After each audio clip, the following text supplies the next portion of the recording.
সারা দেশ ঘুষের মহাসমুদ্রে নিমজ্জিত।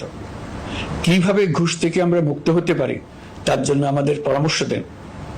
শুধু এই কাজটা নিয়ে অগ্রসর হতে পারলেই আমি মনে করি দেশের জন্য এই সরকার একটা গুরুত্বপূর্ণ অবদান রেখে গেছে বলে স্মরণীয় হয়ে থাকবে।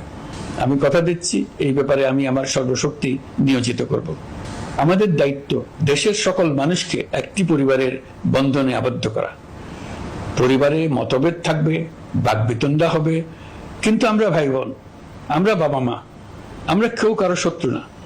কাউকে তার মতের জন্য শত্রু মনে করব না, কাউকে ধর্মের কারণে শত্রু মনে করব না, কাউকে লিঙ্গের কারণে শত্রু মনে করব না।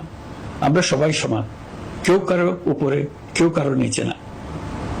এই ধারণা আমরা জাতীয় জীবনের সর্বক্ষেত্রে প্রতিষ্ঠিত করতে চাই। একটা বিশেষ ব্যাপারে আমরা আপনাদের সহযোগিতা চাচ্ছি। আমাদের দায়িত্ব গ্রহণের পর থেকে